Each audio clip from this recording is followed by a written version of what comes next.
Good morning. My name is Richard Parris, Executive Chair of Aretiico. Or am I? How do you know who I really am, who I represent, and whether anything I'm about to say is trustworthy? Because in many ways, that question sits right at the heart of everything we're here to discuss today. In a world where voices and identities can now be convincingly generated by AI, that question is no longer theoretical. It's something we encounter every day. And it forces us to distinguish what is merely convincing from what is genuinely real. Today, the pace of technological change is accelerating, and the consequences of getting trust wrong are becoming far more significant. It's a pleasure to be here in Glasgow to join you at CYBERUK 26 and to celebrate the opening of our local Scottish office. And as founder of Aretiico, a British company and lead sponsor of this year's event, it's a privilege to open this ecosystem plenary. When, like me, you've spent a lifetime working with complex systems, you begin to notice something. Progress comes in waves, and yet, when you step back, familiar patterns repeat. And it's those patterns seen through experience that help you see not just what is changing, but what quietly stays the same. And one of the biggest of those constants, a cornerstone of cybersecurity, is trust. The good news is that over the past decade, cybersecurity has made real progress. We monitor more, we understand incidents faster, we collaborate better across organizations and borders. In many respects, we are far better equipped than we were even a few years ago. But if we're honest with ourselves, the underlying model hasn't fundamentally changed. For a long time, we've approached cybersecurity a bit like how we protect our homes. We install cameras, then better cameras, then smarter cameras. We become very good at observing events, and we take comfort in knowing that if something goes wrong, we'll see it quickly, even while sitting here in this conference room. Can I ask briefly, for a show of hands, who has a home security camera or doorbell camera app on their phones? I thought so. Security matters, but they don't stop a determined criminal from actually stealing your property or threatening your families. Changing the locks does, reinforcing the doors does, but it's the design of the house that ultimately determines whether it's secure.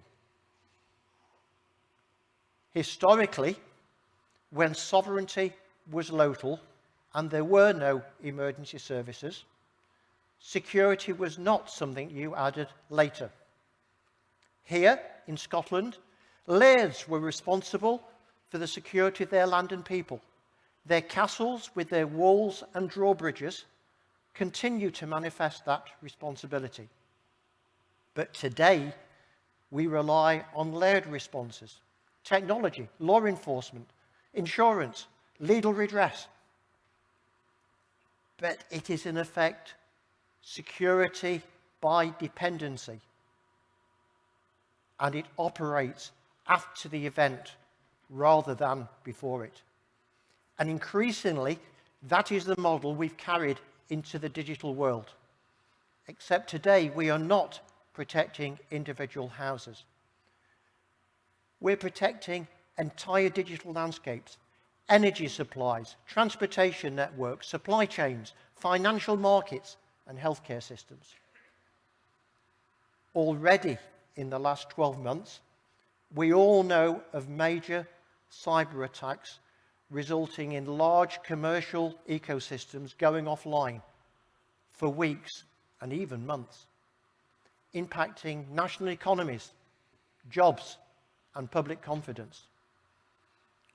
After the fact investigation doesn't come close to remediating the damage that's been caused. And the surface threat and the depth of harm is only getting larger.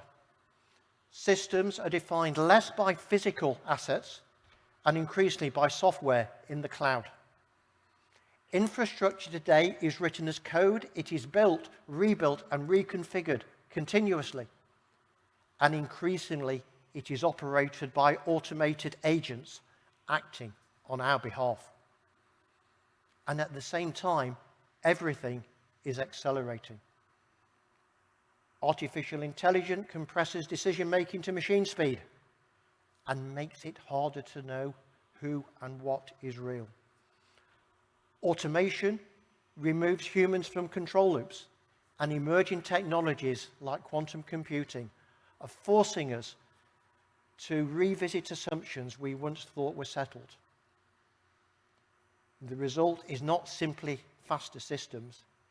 It is systems increasingly making decisions and acting on our behalf without human input in the moment. In that environment, failure doesn't stay contained. It cascades across organizations, across sectors, across borders. And when it does, the impact is not just technical. It affects the economy, society, and stability. The most important security decisions are not made in the moment something goes wrong.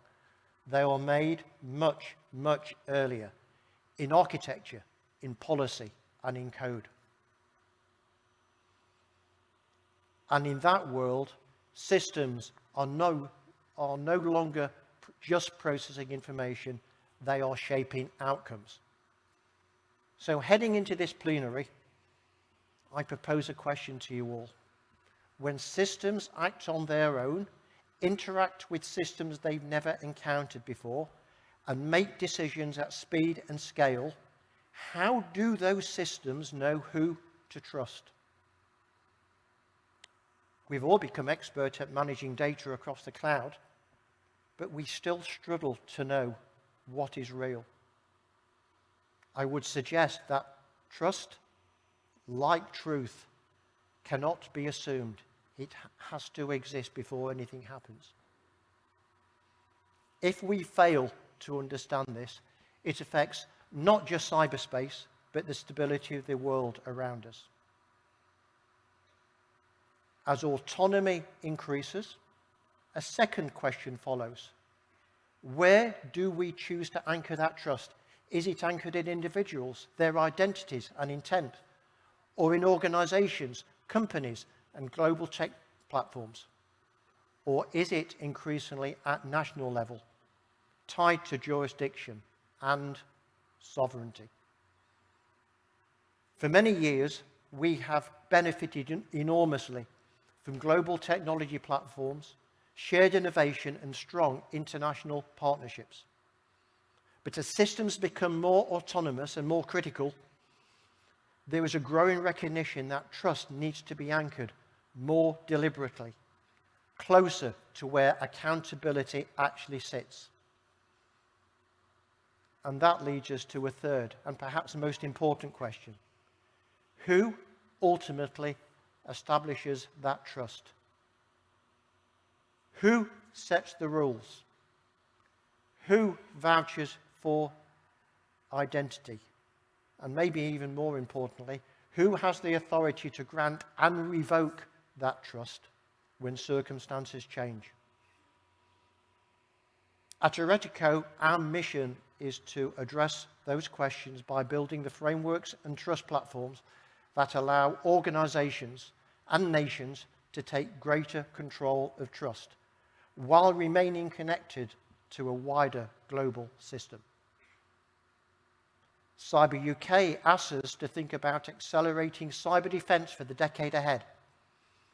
Acceleration matters, but only if the foundations are firm. These are hard questions, but they are questions we all need to answer now. So over the next couple of days, I would encourage all of us to focus on something fundamental. How do we build trust in a way that is robust, resilient, and worthy of the systems we are creating? And in an internationally connected world where systems cross borders by design, digital sovereignty has never been more important. Because if the next decade is defined by autonomous systems operating at scale, then the defining issue will not be how intelligent those systems are.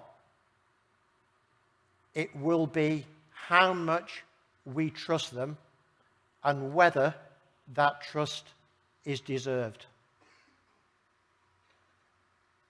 Thank you.